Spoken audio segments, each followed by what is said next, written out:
You are listening to the Football Diehards podcast with your hosts, Justin Lonero and Bob Harris, sponsored by DraftKings.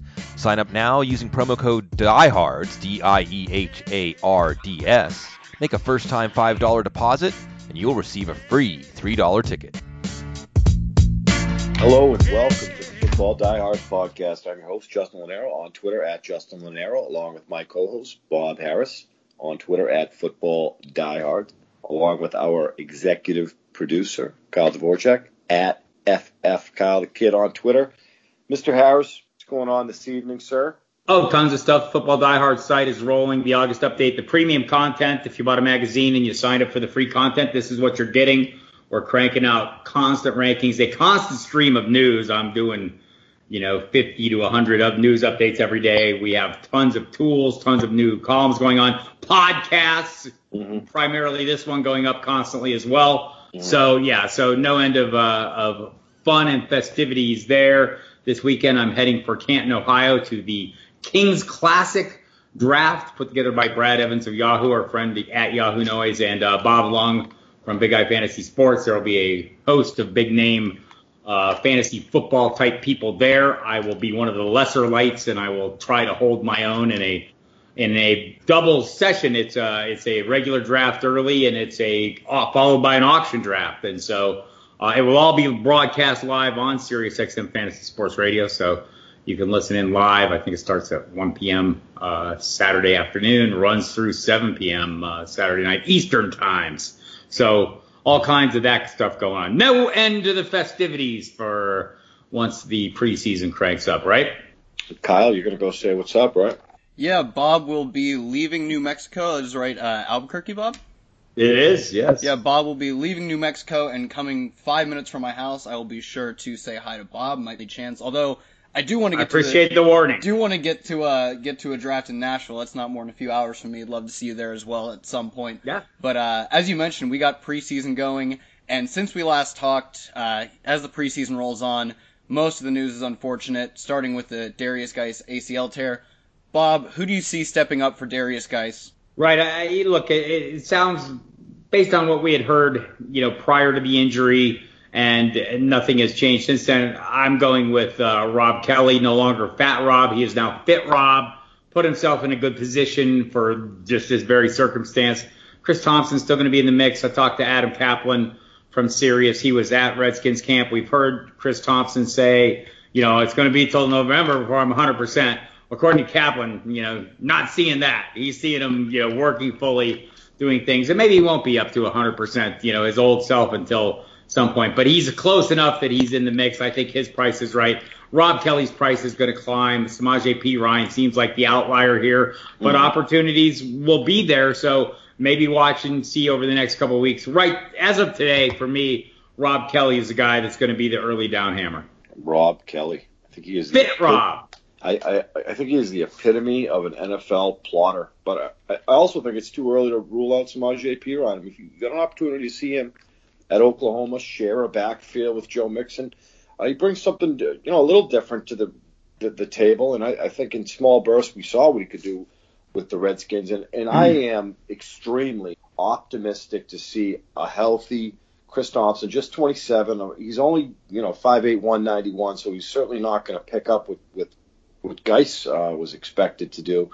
But he was lighting it up prior to his injury. He did miss 6 games last year. Thompson, I think he's a damn good fantasy value, and I think that he's a player that can catch 60 balls. So it sucks about Derius Guice. I think we're all excited to see what he could do, and it appeared that he was going to be the front runner in terms of carries for the Redskins. Yeah, that is obviously the biggest piece of preseason news, but that wasn't the only piece of news. We got many performances that were unexpected, some good, some bad. Justin, give me, say, your 2 biggest takeaways from week 1 of the preseason. Oh, boy. Well, the Patriots are going to be different, to say the least. I think we have to like what we see in Jeremy Hill. And if Jeremy Hill, I think Bill, at just 25 years old, we've seen what LeGarrette Blount could do in that type of bull role. And if Jeremy Hill looked impressive. So I think from a fantasy angle, Jeremy Hill can be, if he did what LeGarrette Blount did a couple seasons ago, which was kissing 300 carries, 1,500 yards. Remember, LeGarrette Blount had like 18 touchdowns. He could be a damn good fantasy running back for free. I mean, we've been talking about Burkhead. Obviously, Dion Lewis is gone. Sony Michel is a little dinged up at this point. James White has a bona fide role. So Jeremy Hill is intriguing. He's not old. He's no longer with the Bengals. So I do like Jeremy Hill. I think some interesting news is a lot of what's going on with the Seattle Seahawks in terms of Rashad Penny and the situation there.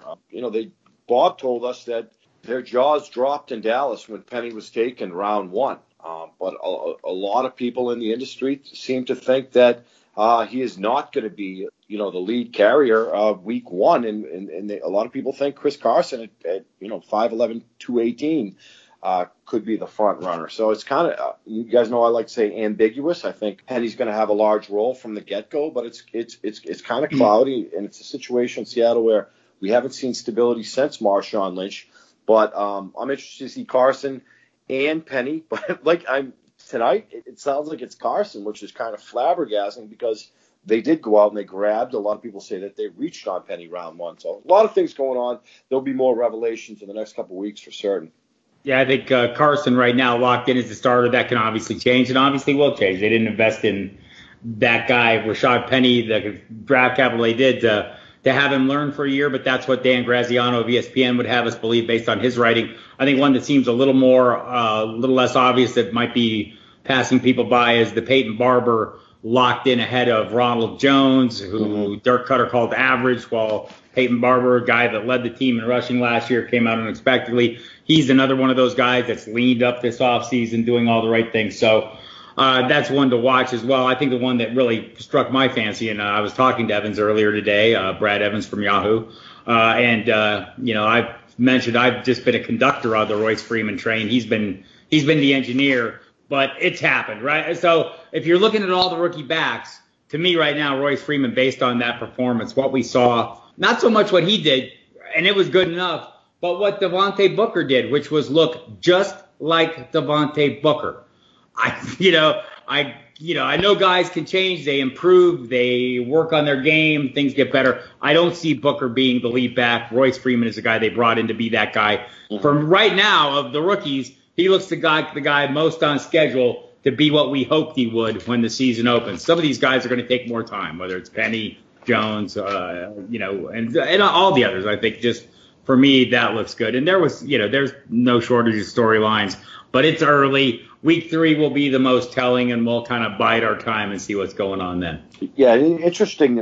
Brad Evans at Yahoo News loved Freeman weeks and weeks and weeks ago. A lot of Devontae Booker hype. I think we know what Booker is at this point. It's like I've said on this show. I mean, every time they try and pound the Booker-sized peg into the feature back-sized hole, it does not go. It hasn't worked, and he was pretty good as a compliment. Just, some guys aren't meant to be that guy. And look, when Royce Freeman, the workload at Oregon throughout the course of his time there, the size, the build, he's built to be that guy. And I think the Broncos have known it all along, and they're getting it all dialed in right now. 8th running back off the board in this draft, which is a testament to how deep this class is at the position. And the opportunity, you talk about it all the time. And out goes C.J. Anderson, who's been successful with the Broncos for a while now. He's with Carolina, and I think Royce Freeman slides nicely into that role. So I'm with you 100% there. Great stuff all around, and as preseason rolls on, especially once we get into the big week 3, we will certainly cover all the storylines that come out. But now we'll move on to the summer road trip NFC South, starting with the Atlanta Falcons. Justin, you can take point. Have we already seen the best of Julio Jones in terms of his career? I think it's going to be tough to mirror what he did in 2015 when he had 136 receptions and close to 1,900 yards and 8 touchdowns. Julio, look, if I were to build an NFL wide receiver from scratch, it would look like Julio Jones or DeAndre Hopkins. Probably Julio Jones, 6'3", 220. He's only 29 years old. There's a clear rapport with Matt Ryan. I think, and I said this weeks ago, that we're probably getting the best discount on Julio Jones that we have since he's been relevant in the NFL. Obviously, he had an injury with the ankle several years ago. Matt Ryan has finally figured out how to go through his progressions and spread the ball around. There's quite a bit of talent on that Falcons offense. But, Julio Jones is just as capable as any wide receiver in the league, and I got to put him up there with AB at this point. Just because the touch, I know, we have Josh Hermsmeyer on the show and never Julio, and the 3 touchdowns, we've all established that touchdowns are very unpredictable. So 3 touchdowns, we get a sour taste in our mouth, right? He has been targeted in the red zone quite a bit, but look, over 1,400 yards, close to 90 receptions. We're not paying the Julio Jones premium anymore, so you're going to get him in the second round. And I'm permitting Julio Jones is healthy, and for the most part, he has been over the last 3 years. He is an elite wide receiver 1, and again, you're getting him at a discount, and we love discounts in fantasy football. Yeah, so let's just, time to talk about balance. And, usually when we talk about that, we talk about a balanced roster. Now we should talk about balance within your roster. If you get a guy like Julio Jones, maybe a guy who is a little mercurial in terms of his week-to-week performance, there will be weeks where he doesn't show up. Look, we all know where he's going to end up, and some of that's going to come from huge games where he will single-handedly win them, and there'll be other games where it's a little less exciting. And so you build balance within your receiver, not just on your roster, but within the parts of your roster. So when you draft a Julio Jones, maybe you get some steadier guys later, in PPR, you maybe find a Golden Tate a little later, or a guy, that has 90 catches every year for the last 4 years. So you build balance within your roster. So if you go with a guy who is more volatile early, you go with steadier Eddies later on, and vice versa. If you go with the steady guys early, you have a chance to maybe you take a chance on a Josh Gordon, and take advantage of the discount on him that comes from the uncertainty. But balance within your roster, not just balanced roster, is important. Julio Jones is a guy that maybe you want to balance your receiving core a little bit as the draft moves on. Speaking of balance in a receiving core, the Falcons look to do just the same by taking Calvin Ridley, 26 overall in the NFL draft this past draft. Do you see him having any impact on your valuation of Matt Ryan? And regardless, where are you taking Matt Ryan? Bob, go ahead. Well, I think he fits what Matt Ryan does, so we're excited about that. We're not necessarily excited about, rookie receivers in general, but he brings something to the team that they need. They have other pieces in place, and what we've heard, Austin Hooper has taken, the time to make himself, has co-joined himself to Matt Ryan over the offseason, been there to play catch everything. So there's plenty of targets there, guys that he's going to be comfortable with. And I guess for me, I look at Ryan's ADP. It's pretty appealing. I can think of a hell of a lot worse quarterback twos. I don't know that we'll ever see that MVP season that we saw 2 years ago in Shanahan's second season with Ryan, but this is Steve Sarkisian's second season. If there's a fraction of that kind of progression from the first to second season with the coordinator that we saw with Shanahan now, then, there's some upside there just based on the guys he plays with. So I love him at his ADP as a quarterback too. Justin, who do you see as the better value right now, factoring in draft costs, upside, and the role you want them to play on your roster? Devonta Freeman or Tevin Coleman? I think it's Devonta Freeman. This is an offense where, you mentioned the likes of Julio Jones. We know what he is. You mentioned Mohamed Sanu, who I think is a perfect freak slot guy that goes under the radar in fantasy circles. I think there's stability when I think of Mohamed Sanu. And again, like Bob said, temper the expectations when it comes to rookie wide receivers. So Calvin Ridley's in terms of Calvin Ridley, he's going to have his work cut. I don't know on any of these rookie wide receivers, despite all of them. There's a crowd that's really talented. And like Bob said, Austin Hooper is in that sea of mediocrity. I tend to like him in fantasy circles. But back to your Devonta Freeman question, the Atlanta Falcons have been more run-oriented than we've seen over the last couple seasons, right? So they're running the ball heavy. We know what Tevin Coleman is. I think every team yearns for a Tevin Coleman. But the fact of the matter is, Devonta Freeman, we talk about value, and I think Devonta Freeman, there's certain running backs that we talk about on this podcast all the time, with the Melvin Gordons, the Fournettes, and the Barkleys, and the Kamaras. But the Devonta Freeman quietly, has had 28 rushing touchdowns over the last 3 seasons, 6 receiving touchdowns. He's involved in the passing game. He's going to get the football on the, in terms of rushing, close to 200 times. So I like Devonta Freeman, but where I draft wide receivers early and often, I find myself drafting Tevin Coleman. Later on, I think he has a carved-out role. Now, he certainly doesn't have the upside as Devontae Freeman, but Coleman's a nice guy. I think complimentary back where he has, 40, 50 receptions, and if permitting, if something happens to Devontae Freeman, Tevin Coleman will be thrusted into a larger role, and we certainly like that on a potent Atlanta Falcons offense. So I think Devontae Freeman has the upside. Tevin Coleman feels a tad bit safer, and he's obviously coming at a better deal. But in terms of upside, I don't think there's anything there even close. Bob, this question relates to a larger question, that is the general philosophy of whether or not to handcuff. Where do you come on the handcuffing strategy, and how does that relate to Tevin Coleman for you? It doesn't relate to Tevin Coleman because I don't want to pay that premium. There came a point back in, I think, it was like Houston. There was who was it? Alfred Blue. I mean, or no, it was someone who moved on. Anyway, there all of a sudden is a premium to be paid for a handcuff. I don't want to pay that. I want a cheap handcuff. Mm-hmm. If I'm going to handcuff somebody, and not everyone is a plug and play. Look, I think Tevin Coleman is, but I just think the price is too high for a handcuff. If you want to say in best ball, okay, maybe I get those two backs and whichever one shows up, I get that scoring that week. But having that weekly decision to make on my own is miserable.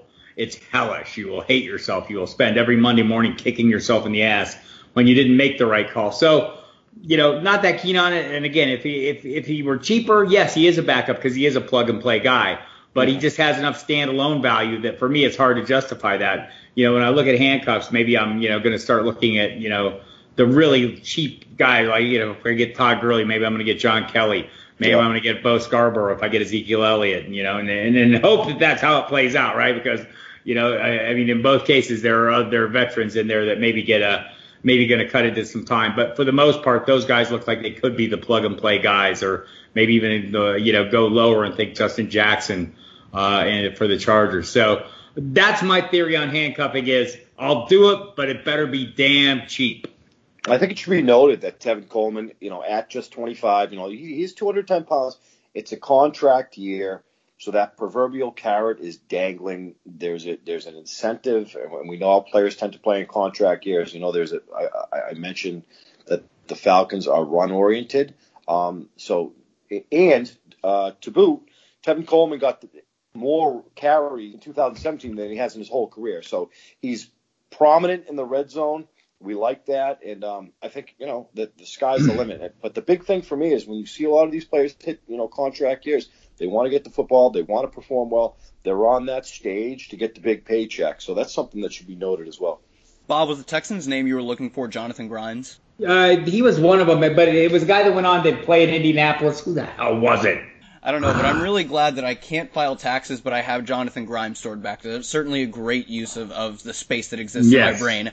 Moving on to something, I guess, more useful. Bob, who do you see as more likely to contribute on a fantasy roster? Austin Hooper or Calvin Ridley? Boy, they're both darts, to me. They're both waiver wire pickups. And if you made me pick one right now, it might be Hooper just based on what I've heard. Look, I know what Calvin Ridley is, but I think there's a bunch of guys at wide receiver. I think there's a bunch of guys at tight end. Really, you'd have to tie me up and beat me with a stick before I actually drafted one of those guys. But from a waiver wire perspective, it would depend on need. I think it's so even to me because really my expectations for both are low. I do like the fact that Hooper spent the offseason working out with Matt Ryan. The Falcons have, been hoping that he turns into a thing. We've seen flashes of the big playability. We know what Ridley's upside is, how long it takes him to get there. That's my worry. So if you made me take one, it'd probably be Hooper, and I'd feel horrible about it because again, I'd probably spend the whole season kicking myself in the ass because I picked the wrong guy, but it's like about a 50-50 shot to me. I am going Hooper, and I don't even think it's close. He is a swimmer in that sea of mediocrity amongst tight ends. I find myself landing Austin Hooper quite a bit. He's been sure-handed. And he's also sixth amongst tight ends in red zone targets last season. So I think this, and Bob, you mentioned it twice that he worked with Matt Ryan. We like rapport with quarterbacks. And I think that Austin Hooper at this point is the epitome of one of these fantasy tight ends that we tend to land, the Charles Clays of the world. I don't tend to land them. I tend to land better tight ends. I know. Well, and you're also paying I am, and I'm fine paying it. Yeah.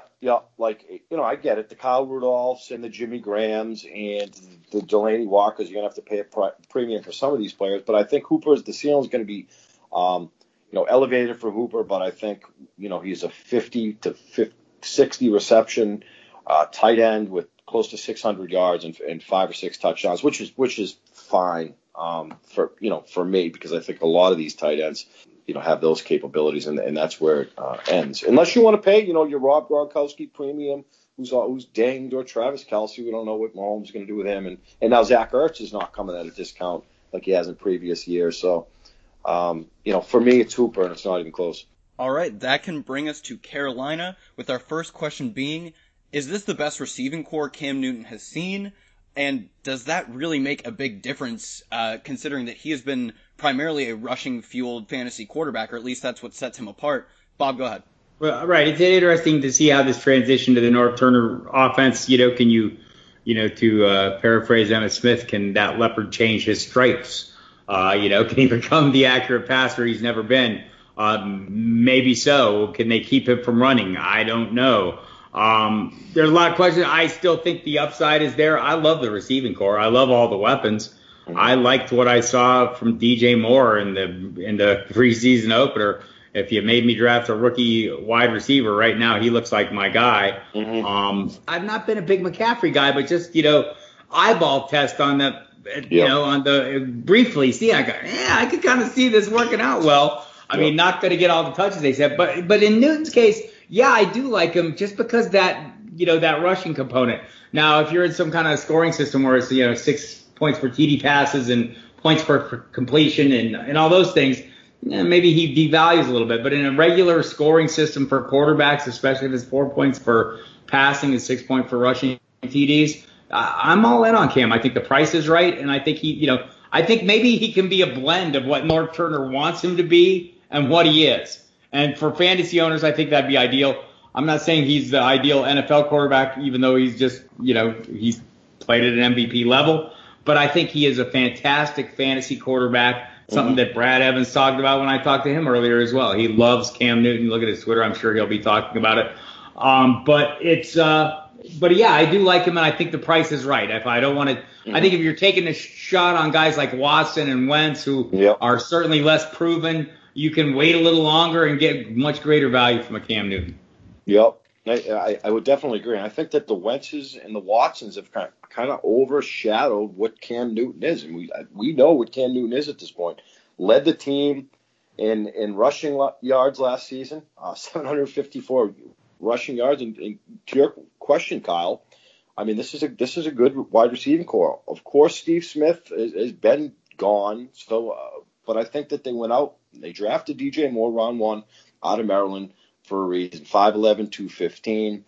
I would love to see a young Steve Smith again. That would be beautiful as a fan to watch. But like Bob said, Christian McCaffrey in the eyeball test, he's growing on me. His presence inside the 5 was not huge. With Jay Stu around, Cam Newton is the biggest red zone. Obviously, his legs is a differentiator for Cam Newton, but Devin Funchess goes underrated in fantasy circles. And a healthy Greg Olsen, is kind of like, in terms of fantasy, we've seen Greg Olsen put up, wide receiver 2 numbers. He was hurt last year, but it's a good crowd for Cam Newton. I think he's coming at somewhat of a discount because we're all waiting on quarterbacks. And like I said, the Watsons, the Wentzes of the world are kind of, taking some shine off of what Cam Newton is, and Cam Newton is one of the best quarterbacks in the NFL. Bob, Justin touched on some of the weapons in this offense that he felt could be good values. We've got Devin Funchess, Greg Olsen, Christian McCaffrey, who gains a lot, if not a majority of his value from receiving, DJ Moore. Even some people are still on Curtis Samuel as a sleeper. They can't all be values, right? Who will end up being the odd man out? I don't know. I guess, Samuels is a guy that I don't have a lot of interest in. I think they can all be values, just looking at the prices. For me, the guy that I like the most, or I'm most eager to get, is Devin Funchess. Because I like, de facto wide receiver 1s where you can grab him. It's 5th, 6th round. I'm looking for guys that late. Him, Kelvin Benjamin, even later. I mean, there's a lot of these number 1 guys that I think are going to outproduce some of the guys that Justin would call sexier players that are going, flashier names that are going ahead of them. So I think those guys are great values. I don't know. Maybe we'll reach a little bit on more, especially if he has another splashy performance, exhibition performance or two. Maybe he's the real deal. So I think the guys that I don't think McCaffrey's a value. No. And maybe I have a blind spot for him, but that price tag for me is just that second round price tag. I'm not as keen on him. I'd like a guy that I'm sure is going to get the opportunities that Norv Turner and Ron Rivera say McCaffrey's going to get. I just, just looking at the numbers from last year and seeing, the lofty totals they're predicting this year, the math doesn't add up for me. So, I don't dislike him as a player, just don't like his price. There were some words the other day with Kelvin Benjamin and Cam Newton. I think there's some animosity. I think Kelvin Benjamin said something. You think? Yeah. And I think that there's probably some jealousy, Devin Funchess, Kelvin Benjamin, almost mirror images, prior to Kelvin Benjamin swelling up like a tick, but 6'4" frame, 225. I think we like a big-bodied wide receiver in a Cam Newton offense. He's leaned on Greg Olsen for quite a while, and we can all agree that Cam Newton is not the most accurate quarterback in the NFL, so give him a big target. I think Devin Funchess is one of these wide receivers where 70, 75 receptions, 900 yards, 8 to 10 touchdowns is a beautiful thing. I think Funchess is one of these wide receivers where if I'm going to draft running backs early and pay a premium for some of these running backs, I think Funchess is a guy that I'm content with as my wide receiver 3 season-long leagues for certain. Well, Justin, I know you, and I know you would never draft running backs early. You would not be going for a Devin Funchess based on that. But I will ask you, since I know you draft wide receivers early, is C.J. Anderson the first and second down back for this team, and does that make him one of your, pseudo ZeroRB targets? I think that he is, but I think that Bob said, Christian McCaffrey is growing on a lot of us. Originally Christian McCaffrey was, I think he's a 75, 80 reception running back. Every offense wants Christian McCaffrey. Look at what Alvin Kamara is, doing with the Saints. Didn't have as much shine heading into the regular season as McCaffrey did, but Alvin Kamara just, blew us all out of the water. C.J. Anderson's 27 years old, 224. He was a bruiser. Played 16 games in Denver last season. I think we know what he's capable of doing.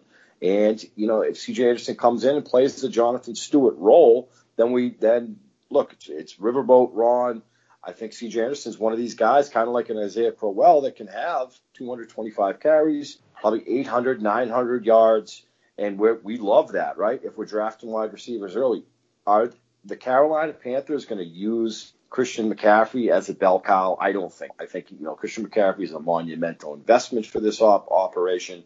I think we'll be blessed to see McCaffrey get the ball 15 to 17 times a game. But, Kyle, I would tend to agree that, C.J. Anderson, healthy C.J. Anderson is going to get the ball, first and second down, and McCaffrey has his role cut out. And they'll use McCaffrey in different ways, but C.J. Anderson is the epitome of, he's very similar to Isaiah Crowell, like I mentioned, and the Lamar Millers of the world, volume backs, and I think that's where he'll be used. So, yes is the short answer.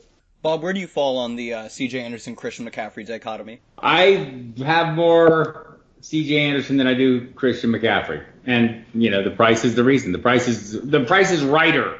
It's not right. I want him cheaper. I want a bigger discount, but he's cheaper, so I have more of him. There's a lot of guys in that running back range that I also like more than him, than Anderson. So it's not like I've been running out and getting every share I can. I think there's guys I like better later. I like Isaiah Crowell better. That would be one that comes to mind, and he's going a fair amount later. And until recently, Marshawn Lynch was one of those guys, but he is now going before him. So there's a lot of guys in that range that I kind of prefer, but if I miss out on them, I'll go with Anderson. I think maybe we know the concern is Cam going to continue to be the best goal line back on the team, and to some degree he will, but that doesn't preclude Anderson from getting some scores. All right, I think that will bring us to Tampa Bay, and leading off with Tampa Bay, their biggest fantasy asset, Ike Evans, has basically made his NFL career by seeing immense volume, and when he succeeds, he's scoring touchdowns. 2 years ago, we saw him rack up 2,500 air yards. The next closest was just at 2,000. I think that speaks to his immense volume, and last year was not that story. We saw a huge fall off. How do you see him returning value in an offense that every year becomes more crowded with talented NFL assets like O.J. Howard, Cameron Brate, Chris Godwin, and Deshaun Jackson? Justin, go ahead.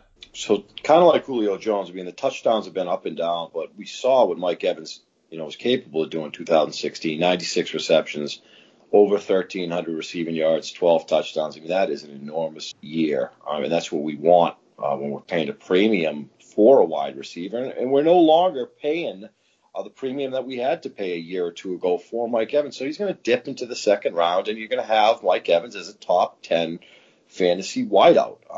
But the fact of the matter is, do we know what Mike Evans is at this point? Is Mike Evans Vincent Jackson, who had a stellar career in San Diego? I mean, he was kind of his protege for a little bit when Vincent Jackson was in Tampa Bay. But like you mentioned, Kyle, the Tampa Bay Buccaneers on paper are an interesting cast. They go out, they get Ronald Jones, round 2 out of USC.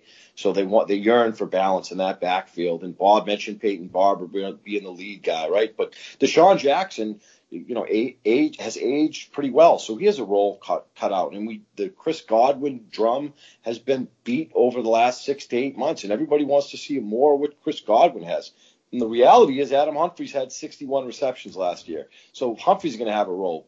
We all want to see what O.J. Howard is. We want to see, the O.J. Howard as a wide receiver. Cameron Brate was a touchdown hog last year, so Mike Evans is kind of going overlooked in fantasy circles. But the fact of the matter is, his upside is as good as just about anybody's. Jameis Winston is going to be suspended. That sucks. I think there's been a rapport developed with those two. So it could be, kind of icky for all these guys, and it might be a situation to avoid.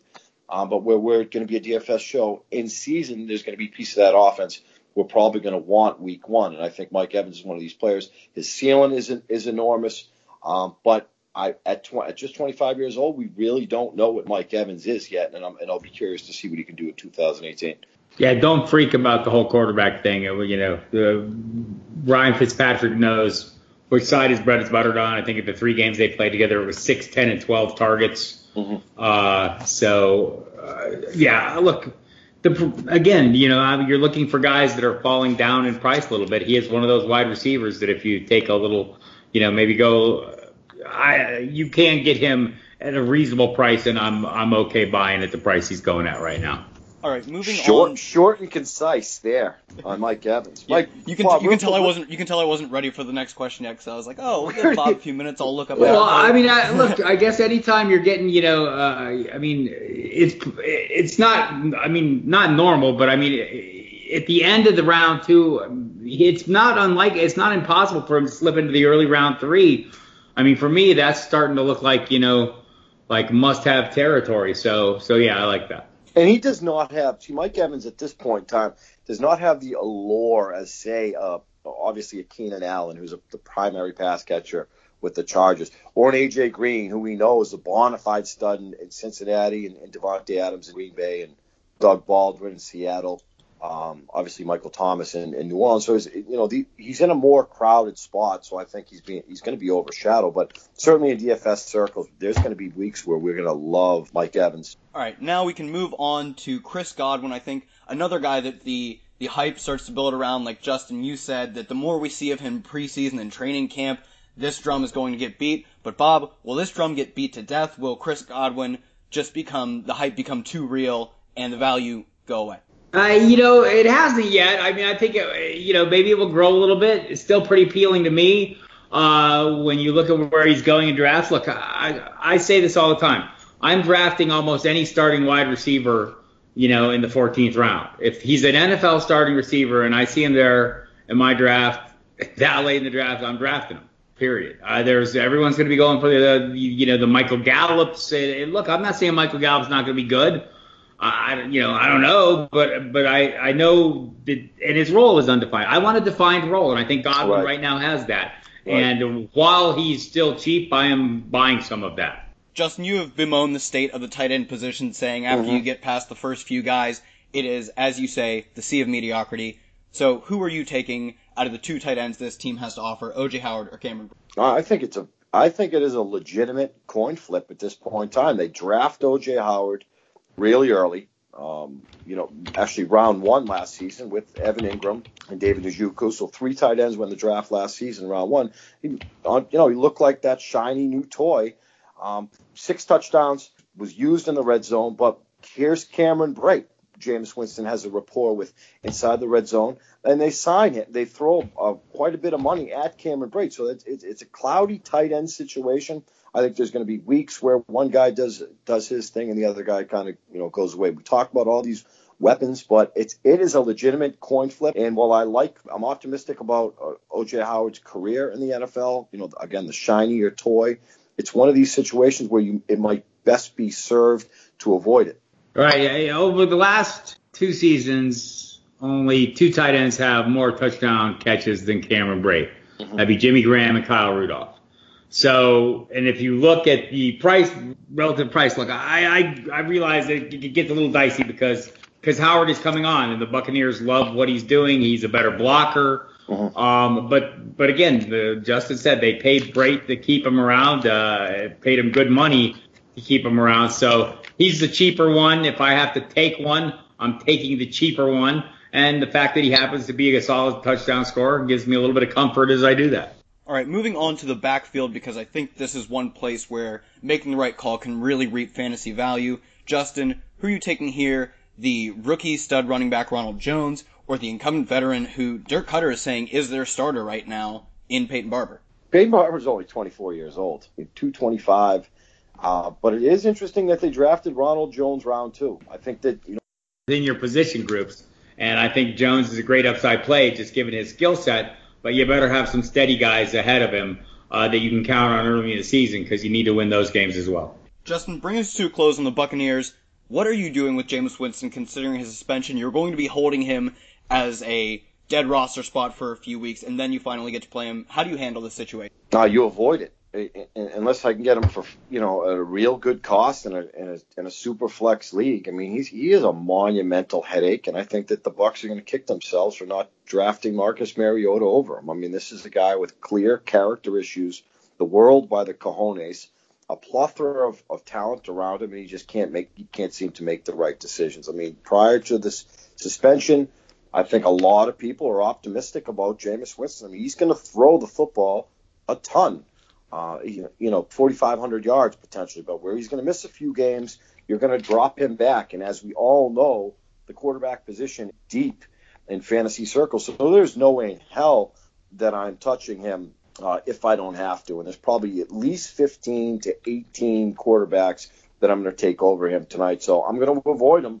And I'm going to let him be somebody else's problem. He's going to come back. There'll probably be a little bit of rust.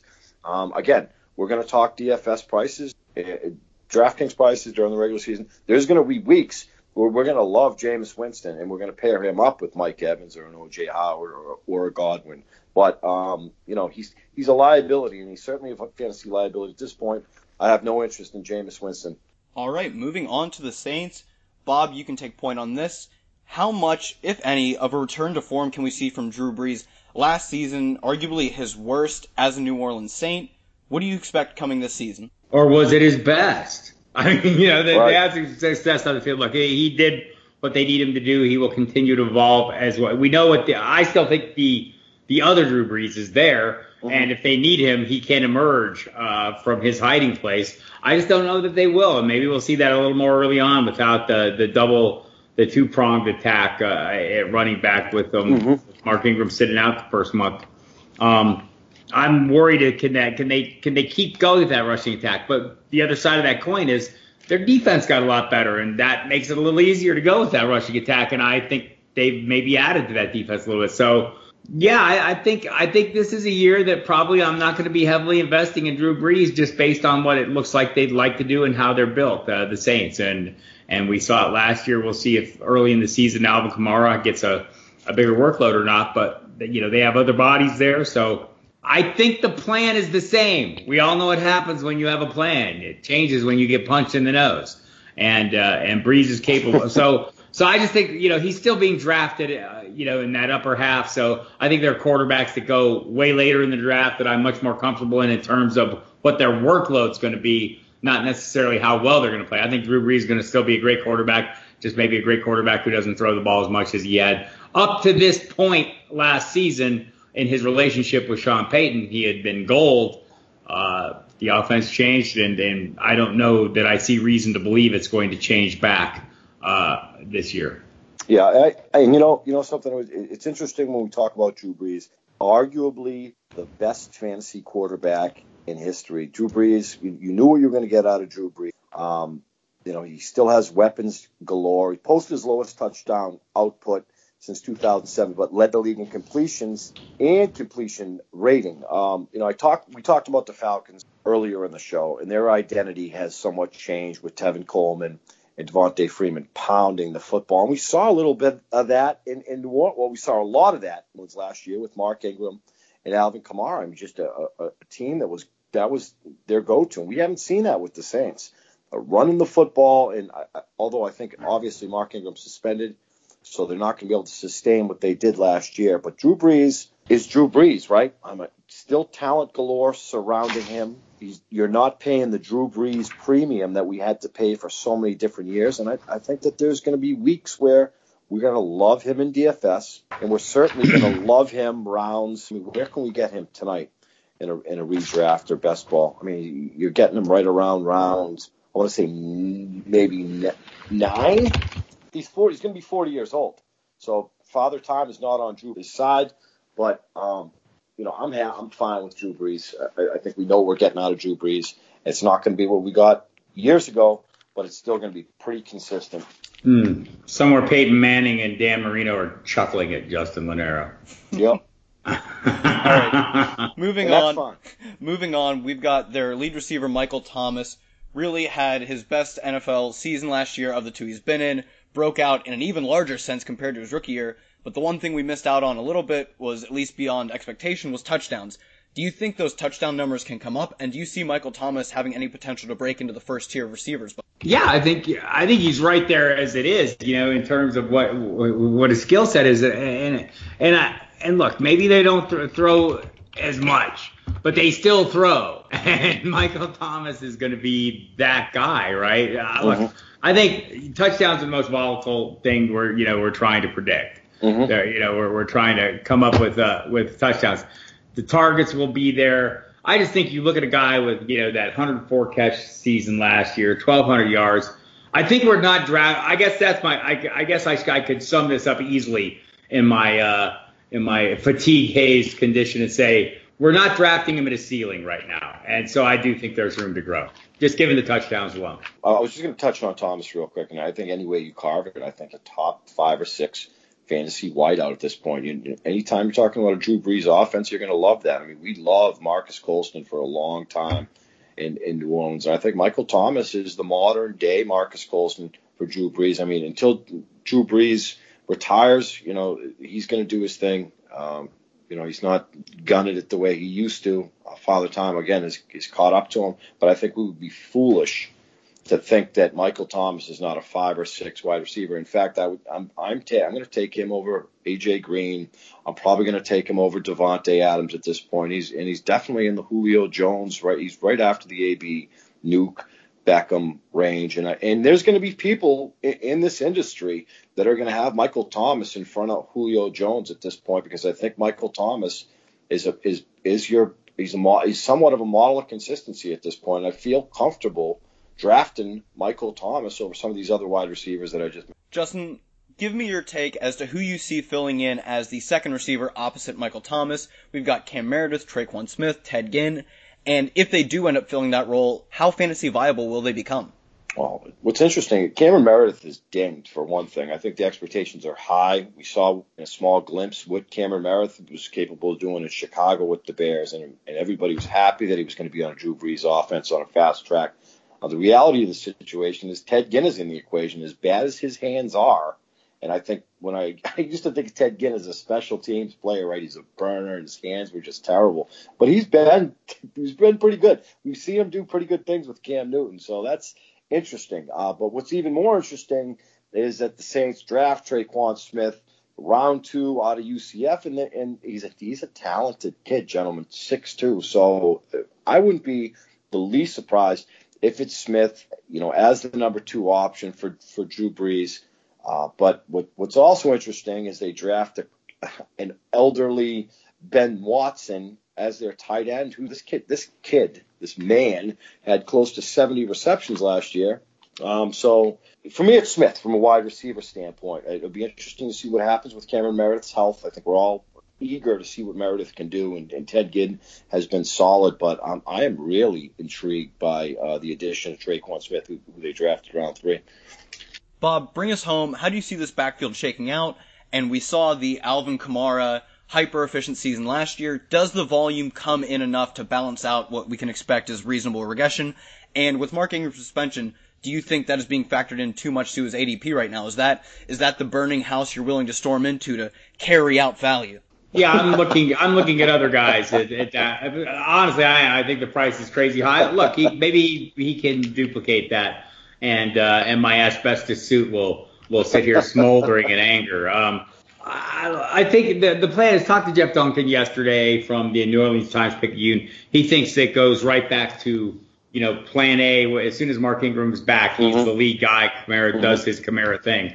And if that's the case, I think that efficiency is going to be tough. I also think that if the first month of the season, Alvin Kamara kicks ass and takes names and puts up phenomenal numbers, so much for Mark Ingram coming back and taking that lead role, right?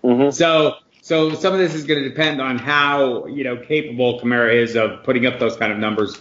We'll see what happens there. Hearing Jonathan Williams might be a guy to watch over the first month as maybe that more thunder component to Kamara's lightning. We'll see how that plays out. I don't think anybody else there is draftable at this point in redraft leagues. It's Kamara and Ingram, and hope that when Ingram comes back, they hand him the same role. And there's reason to believe they might do that. I mean, this seems like his last year there.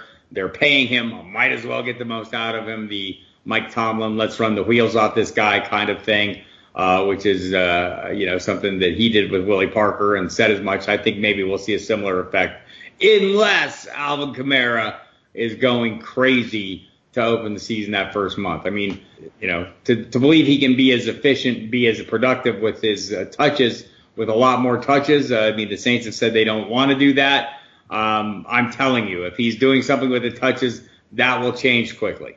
Yeah, very similar to Christian McCaffrey. I think that McCaffrey was the shinier toy heading into the regular season last year, and Alvin Kamara, we had on this podcast last year, Adam Schefter, and he said, Justin, the Saints love Alvin Kamara. Sean Payton loves him. I think that when we look at Alvin Kamara, and before, Alvin Kamara is 215 pounds. You don't think that some of these, I don't want to call him a gadget back, but only 120 carries last season. I think that Alvin Kamara, in Mark Ingram's absence, can withstand some of these red zone packages, and I think he's going to get the ball early and often, weeks 1 through 4. And you mentioned Jonathan Williams is going to be a name to see, and Brad Evans mentioned Boston Scott, who the Saints drafted round 6 out of Louisiana Tech, being somebody sneaky to keep an eye on in that Saints backfield.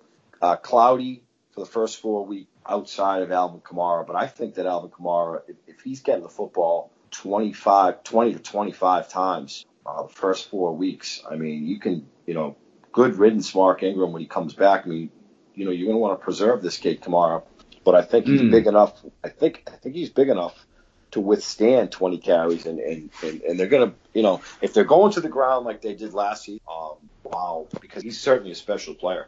I'm just amazed, not just a meteorologist diving into the cloudy forecast, but a swimmer leaping into the sea of mediocrity, and kind of a pervert looking for sexy things all the time. That's Justin Lonero. All right, and on that note, I think we could bring this episode to a close. If you want to get all of your Diehards pod updates, find us on Twitter. Find Bob at Football Diehard, myself at FF Kyle the Kid, and Justin at Justin Lonero. Thanks for tuning in.